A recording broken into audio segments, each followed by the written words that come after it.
The last step that I wish for you to do is to run a base building energy analysis. This is not intended to be a solution, but to give you an idea about where performance might be improved in the building as you're initiating your design. Um, I've I've replaced this one big mass right here with three masses. Each one of these would represent a different zone or activity within the building. Um, for instance, in the case of y'all's program, you have a reception area, hydrotherapy center, relaxation area, so forth. What I want you to do is model each one of these spaces based on their square footage. Assume a height of 20 feet. Okay, we'll assume that these are fairly high bay spaces, or we might want them to be. So we'll just assume 20 feet for each from floor to floor. So I've created a series of spaces right here. I'm going to create another one on top of it. Some of the things I did to prep this a little bit more was if I go into, let's go into an elevation, and I'm going to go into the south elevation here. Okay. And you'll notice that my masses don't show. Once again, that's a visibility issue. So I'm going to click on Edit Visibility Graphics. Yep, and sure enough, it's not checked. So I'm going to apply, say OK, and now you'll see my masses are showing up here. I'm going to add a mass to the top of this. You'll notice that I added and renamed several floors here. Let's see if I can, for instance, the first finished floor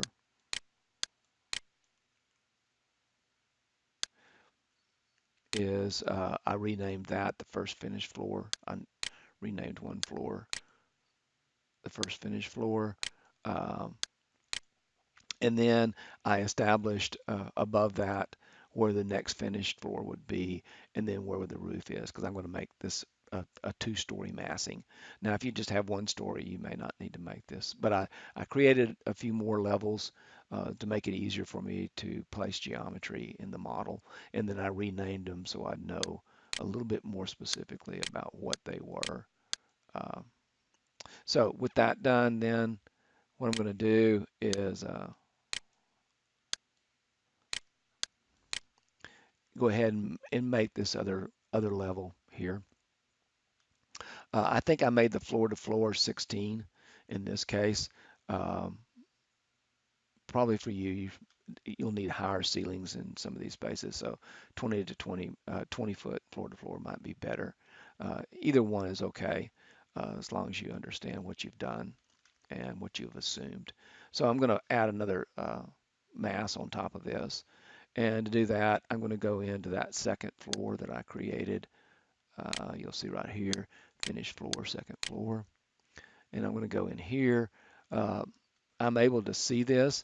Once again, if you're not able to see the floors below it, it may be because of your view range has not been set. Notice I've got this set to the top view range is 20, this cut plane is at 4 feet, and then my bottom is it's is 0, and then I view depth, how far I want to be able to view down, I've set to -20.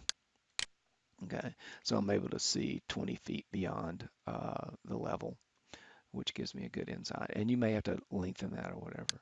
Once again, if you can't see masses when you go into this view, then you have to go into Edit and go down here and make sure that you've got masses checked. Okay. With that done, what I'm going to do is go back into massing. This is the same way that I made these masses earlier. Uh, so I'm going to go into massing, mass in place, which we've already done before. Uh, and then I'll call this, I don't know, thermal baths or something. I don't, uh, whatever it might be. I'm not going to worry. You need to be concerned, um, but I'm not going to be worried about exact square footage in this case. So I'm going to just place that space on top of this other one. I could lock those in if I wanted to. Uh, and then I'm going to create a form out of that. And then I'm going to go back to that north elevation. And, oh, no, south it was. The south elevation. You can see it added a form on top of that. Uh, that's what I want. I'm going to finish that, but it's the wrong height, so I'm going to drag it down and snap it to my roof level right there. And I can lock it to that if I wanted to. So if I did change this, then it would automatically change the height of that space. With that done, then I go back and look at my three-dimensional model. Now I've got this. The other thing that I did to these other spaces, when I selected them, I added mass floors to them. In order to do an energy analysis, you have to have them with mass floors. So they ran from L1 to L2, and so, or level 1 to level 2.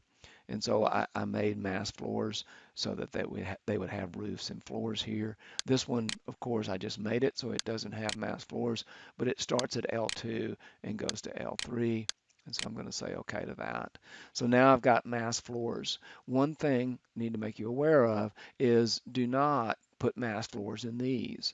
If you do, then when you run the energy analysis, it will include these forms in that energy analysis. Okay, so you don't want to have mass floors in them. So now we've got that done. So now we have our massing, and we want to do a simple energy analysis of it initially. And what we're going to go into is an analyze. Okay, the first thing we're going to do is check our location, make sure that I've got us located where we're going to build the building. In this case, I've got McKenzie Park, so that's great. Um, and then the next thing you're going to do is check your energy settings for your building type. Okay, so we're going to make sure this says use conceptual masses, not one of these others, not use conceptual masses in building elements and not use building elements. Um, it wants a ground plane. It usually ignores the topography.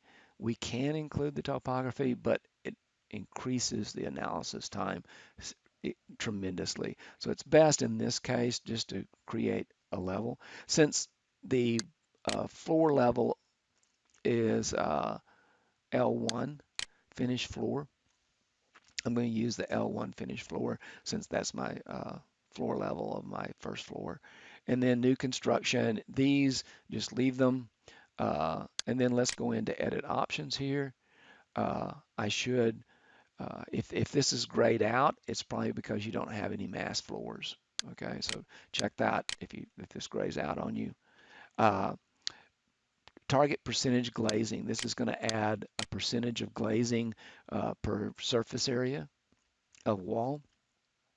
The code, the International Energy Conservation Code, sets that at 25% for this climate, uh, unless you make adjustments and whatever. So we're going to just, for this base, we're going to do this. So the target height of the seal, that's common in most building is 2 foot 6 inches, but we can, change that if we want to. Um, and then, is it glazing is going to be shaded? I'm going to assume that we're going to have some kind of shading system in here. So I'm going to check that. This is a bug in 2019. When you check glazing, all of these things go gray. Uh, why? I don't know, but it appears to be a bug. The next thing we're going to do is set the type of building. The closest one that they have here is probably either a gymnasium or exercise center. I think exercise center is probably a better setting, even though this truly isn't an exercise center. The next thing we're going to do is set a type of HVAC system as our default. And so I'm going to come in here and I'm going to use a commercial system here, 12C SEER with 8.3 um, HSPF uh, as my HVAC system. Outdoor information, outdoor air 15 CFM, that's probably about right. And then export category, export by spaces rather than rooms, since we don't have any rooms. We will have spaces though. And then conceptual type, this sets the type of structural, I mean the type of insulation levels and stuff. Um, it's pretty crude. If you perceive this building being made out of high mass materials such as concrete block, you could use high mass materials. In most cases, it's going to be lightweight. Um, I, their mild climate insulation levels, I think, are way too low. I don't think they even meet code. So I changed this to lightweight construction, typical cold. Interior walls, we're not going to insulate them. High mass construction for exterior wall, underground, yeah, for mild climates that works. High insulation, cool roof, um, and then lightweight construction for the mass floors. That's assuming that the floor extends outside of the building, um, but that's good. Uh, let's put low insulation in there. Mass slab. In this climate, we usually don't uh, insulate our slabs, but if you wanted to, you could.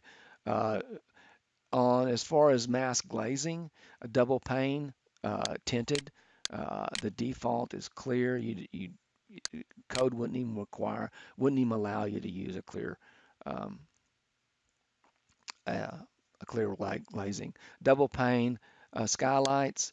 I don't know about reflective, but I definitely would consider double pane tinted if you're going to model some. And then basic shade, mass opening, uh, air. So we're going to accept all that. Um, and so that pretty much concludes the development of uh,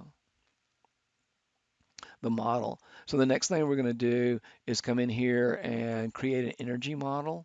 Okay, so based on these things that we set up in the energy settings, if we click on energy model, and you notice it's going to put 25% glazing on all the surfaces that are exposed.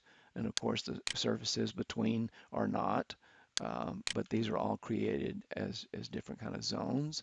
Um, the next thing is that we want to run uh, uh, the generate an energy model. Okay, so from that uh, energy model, we want to generate an energy model, and the next thing we want to do is then run an optimization, which is going to now I have this goes in and this sends our model up to the cloud in the A360 cloud and runs an energy analysis of it. A couple of times when I did it, it gave me an error statement, but it still ran the energy analysis, and I'm trying to figure out why. And it did again. It locked it. It locked the computer up entirely, actually. So this is locked up. I'm going to hit escape to terminate this, but anyway. Um, then if you notice, once you send the model up, if you check your email that you're using, uh, you'll get a notification that that model has been sent up there. I've already analyzed it one time, so I'm going to go in here and look. It'll say, and then it'll give you a link to the energy model. And so we'll just go view it real quick. And so this is the energy model, or one of them. It doesn't have that second floor on it. If I go back to my home, you'll see the other energy models right here that I did. I think this one actually, I know this one does. Let's double click on that one. Um, take a second for it to load. And so there you can see that's the one with the second floor on top of it. Right now we can see that the two things I want you to just put on your presentation is this bar, okay? If we, you can screen capture this bar and put it on uh, your analysis, and then you can look at several of these and see how you might improve the performance of your building. Okay. So that's basically what I want you to do for the energy analysis, and then we'll talk a little bit more about this in class.